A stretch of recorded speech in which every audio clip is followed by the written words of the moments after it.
Welcome back, everyone. We're diving into Dominican independence today. Ooh, exciting. We're talking about a secret messenger on horseback, right? Uh-huh. Racing against time with a document that could change the fate of a whole nation. High stakes. I like it. Talk about pressure, right? Absolute. Yeah, it's incredible how a single document can have that kind of power, It really is. right? Like, we're not talking about battles and armies here. No. We're talking about ideas, about the desire for freedom, the yearning to break free. It's amazing. It really is. And that's what we're going to explore today. Yeah. How the Dominicans, under Haitian rule, dared to even imagine a nation of their own. They dared to dream, right? Exactly. So picture this. Santo Domingo, 1844. Okay. Tensions are running high, right? The Dominican people are under Haitian control. Hmm. And there's this group of rebels. They call themselves the Trinitarians. The Trinitarians, They're plotting an uprising, meeting in secret, driven by that burning desire for liberty. fueled by it. Yeah. What can you tell us about this group, the Trinitarians? What made them go to such length? Well, they were a fascinating bunch. Yeah. They weren't just like some random group of hotheads, you know? Oh, okay. These were intellectuals, poets, politicians. They really understood the power of ideas and how important cultural identity is. They saw Haitian rules kind of chipping away the Dominican culture. Oh, I see. And they were like, no way, we're not going to let our heritage be erased. It wasn't just about politics. Wow. This was about their identity, their very being. Absolutely. It's powerful. It is. And there's this pivotal moment, January 16th. Okay. A bunch of key figures like Ramon Matias Mella, Yeah. Francisco Bill Rosario Sanchez, they gather for this secret meeting. A clandestine meeting. Exactly. Yeah. What happens at this meeting is crucial. Well, at this meeting, they signed this incredible document. What's it called? It's called the Manifesto of the Peoples of the Eastern Part of the Island. That's a mouthful. It is, but basically, their Declaration of Independence. Wow.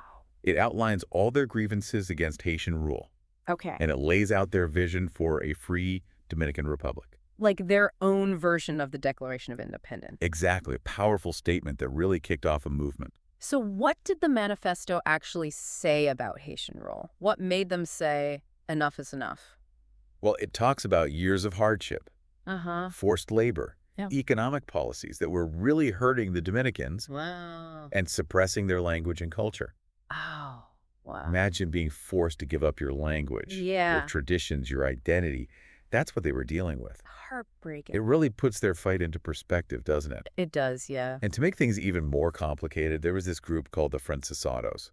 The Francisados. Yeah, they wanted separation from Haiti too, Okay. but they wanted it under French protection. So like trading one ruler for another? Exactly.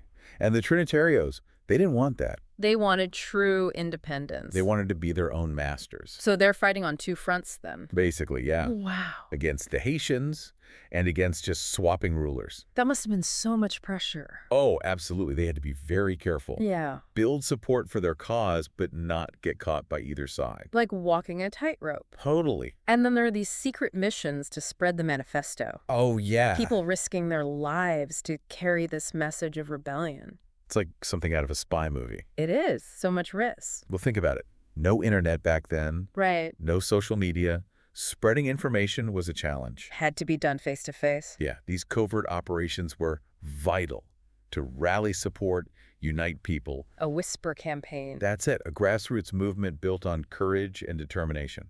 Inspiring. It really is. All this leads to February 27th, Okay. the night of the rebellion. The big night. They choose the Puerta del Conde as their focal point. The Puerta del Conde. Seems like more than just a strategic location. Oh, it was highly symbolic. How so? It was the main gateway into the city. Oh, I see. A point of control. Right. By taking it, they weren't just gaining a strategic advantage. What else? It was a statement. A statement of... Self-determination. It was a bold move meant to send a message To the Haitians? to the Haitians, to the Dominican people, everyone. Powerful. Very. You could feel the tension building. Oh, It's the night of the rebellion. Anticipation is in the air. And then Oh. a single gunshot rings out. Ah, yes, the signal. Fired by Ramon Matias Mella. Exactly. The spark that lit the rebellion. Wow. But here's the thing. What's that? the turnout wasn't what they expected. Really? Smaller than they had hoped. But they still pressed on. They did. Even with fewer supporters. Their determination was unshakable. Wow. They were committed. Fully committed. Incredible. They take control of the Porta del Conde. Okay. Chaos everywhere. Haitian forces on their way. It all comes down to this moment.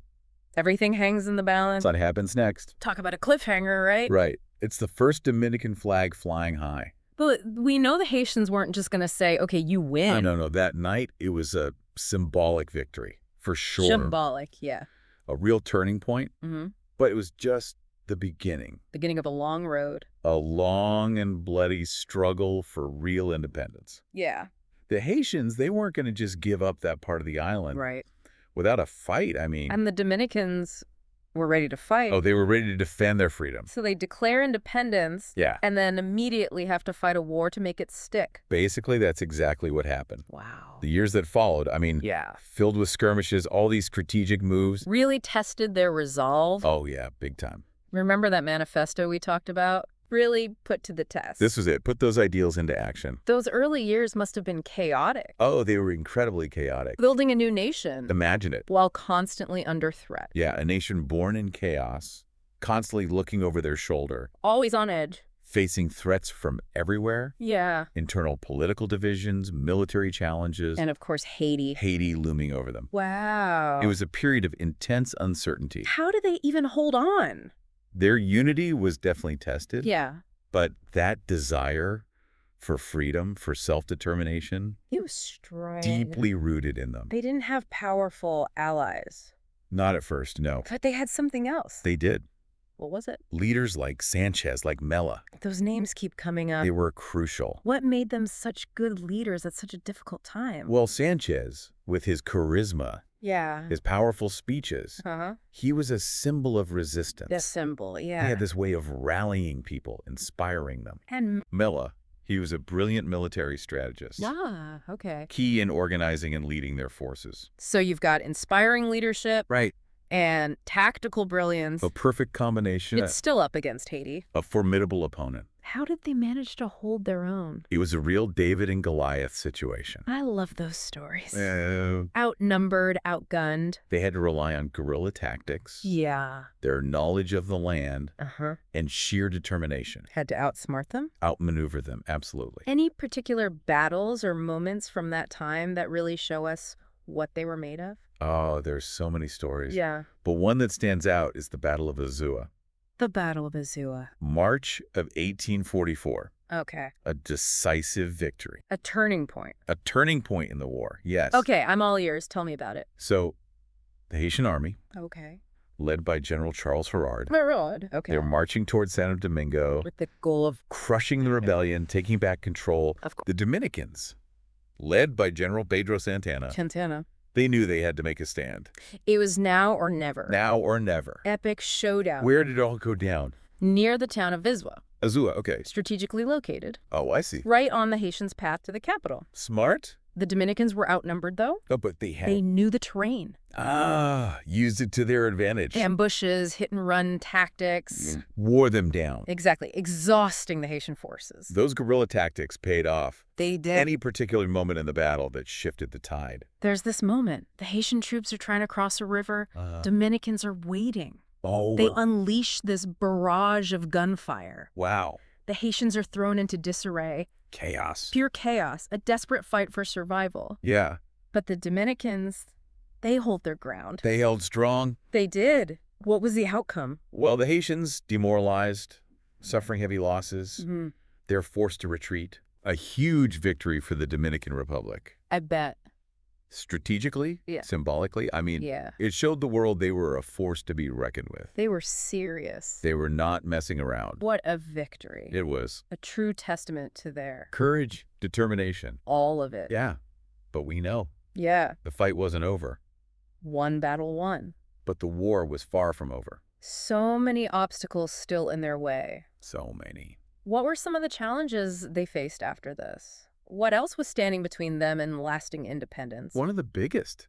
Internal divisions. Internal divisions? Remember we talked about different visions for the future? Yeah. Those differences led to power struggles. Oh, Oh, I see. Competing factions, instability. Makes sense. Building a nation is hard. Especially after a revolution. Exactly. So even with Haiti pushed back, There were internal struggles. threatening to unravel everything. Undermining all that hard work. Wow. And on top of that, Wow. Haiti was still a threat. They couldn't let their guard down? No, they knew their freedom was fragile. Constantly on edge. Always looking over their shoulder. Wow. Juggling internal conflicts. And external pressures. All while trying to build a new nation. It was a lot. What happened next? Did they manage to overcome all of that? Did they solidify their independence? It sounds like it was a tough road to get to lasting independence for the Dominican Republic. It really was, you know? They had pushed back Haiti. Right. But with all those divisions and that lingering threat?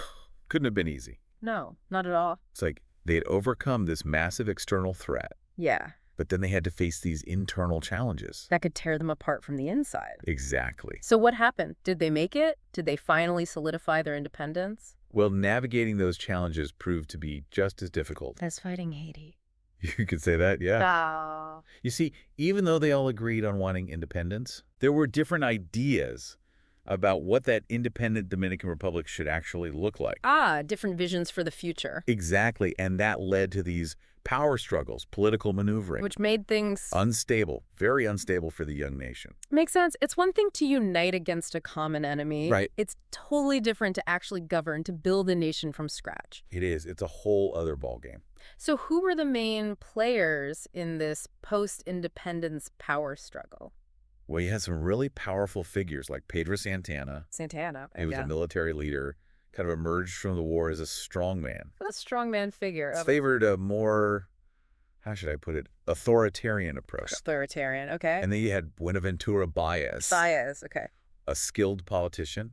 He was more open to outside influence, especially from Spain. Spain. But didn't they lose control of the island when the Dominicans joined Haiti? They did, back in 1822, but that's where things get really interesting. So... Remember the Francisados we talked about earlier? Yeah. The ones who wanted to side with France. Yes, exactly. Okay. Well, that same fear of Haitian dominance, It was still there. it led some Dominicans to consider seeking protection from other European powers. So not just France this time, No, but anyone who could help them stand up to Haiti. exactly. And Spain, they saw an opportunity To come back in. to reassert their influence. They jumped right in. So after fighting so hard for freedom from one power, Yeah, they considered going back under the control of another one. I know. It seems counterintuitive. It does. But you have to remember, the Dominican Republic, Yeah. it was this fragile new nation surrounded by powerful forces dealing with internal instability. So they felt vulnerable. Extremely vulnerable. And Spanish protection seemed like the only option. To some, it did, yeah, like the only way to guarantee survival. To prevent another Haitian takeover. That was the fear. So did it happen? Did they actually go back to Spanish control? They did in 1861. Under Santana's leadership, the Dominican Republic was annexed back into the Spanish Empire. Back under Spanish rule. It was a controversial move, for sure. I bet. Split the population right down the middle. How so? Some people saw it as a necessary evil. To achieve stability. Right. But others saw it as a betrayal. A betrayal of everything they had fought for. Exactly. For all that struggle for independence. They ended up right back where they started. What was the reaction like? Did people just accept it? Oh, no, absolutely not. They did. The Spanish annexation sparked another wave of resistance. Another fight. This one is called the War of Restoration. The War of Restoration, okay. And this time, It wasn't about Haiti. no, this time it was about reclaiming their self-determination from Spain. From Spain. Dominicans from all walks of life came together. To fight for their freedom again. It was a truly national movement. So the stakes were even higher this time. They were. They had tasted freedom. They weren't going back. What was this War of Restoration like? Did they use the same tactics as against Haiti? It was a brutal conflict, for sure. Yeah. The Dominicans, they were resilient. I didn't give up. They used their knowledge of the land. Those guerrilla warfare tactics that had worked before. Hit and run. Hit and run, ambushes. They knew what they were doing. But this time, it felt different. How so? More personal. You know, they had experienced freedom. They knew what it meant to be independent. Exactly. And they weren't giving it up easily. Any key figures or moments that stand out from this war? There were a lot of heroes, but one that really stands out is Gregorio Luperon. Luperon, yeah. He was a brilliant military strategist. A leader. A charismatic leader. Okay. Instrumental in organizing the resistance, rallying support. He led them to victory. He did. He embodies that Dominican spirit. He really does. Unwavering, never giving up. That's it. Any pivotal battles? There were several, but the Battle of the Santiago Road. The Santiago Road, when was that? September 1863. 1863, okay. Dominican forces, under Luperon's command, Yeah. they dealt a heavy defeat to the Spanish army. Another victory against a larger force. It seems to be a theme, doesn't it? It does, a testament to their skill and courage. Absolutely. So what happened after that battle? Did the Spanish finally give up? Not right away. The Battle of the Santiago Road, it was a major blow. To their morale. To their morale, their hold on the island. They were losing. They were losing men, resources. And the Dominicans were relentless. Absolutely relentless. So what happened? Well, faced with mounting losses and this fierce resistance. He couldn't hold on. And there was growing pressure back in Spain, too. Political pressure. Political pressure, yeah, so they finally withdrew. When was that? 1865. 1865, the end of Spanish rule. And the restoration of Dominican independence, for good this time. Wow, what a journey. It was. Back and forth, struggles, pressures. But in the end, They got there. they achieved the lasting independence they had fought so hard for. It's incredible. It really shows the resilience of the Dominican people. Their determination. Absolutely. Their journey to independence was long and difficult, full of twists and turns. But they never gave up. Never gave up on their dream of self-determination. And makes you realize It does. freedom is not something you just get. It's not a given, no. It's something you have to fight for. Constantly fight for it. And defend. And defend, it's a responsibility. Not just a right. Exactly. This has been an incredible journey. It has. Through Dominican history, we've seen their pursuit of freedom. Their courage, their determination to forge their own path. What a powerful story. It's a story that deserves to be heard, to be remembered. And I hope for you, listening, Yes. this deep dive has sparked a curiosity to learn more. About the Dominican Republic, its people, its culture. Their history is a testament to the human spirit. To the power of self-determination, absolutely. Thank you for joining us on this deep dive. It's been a pleasure.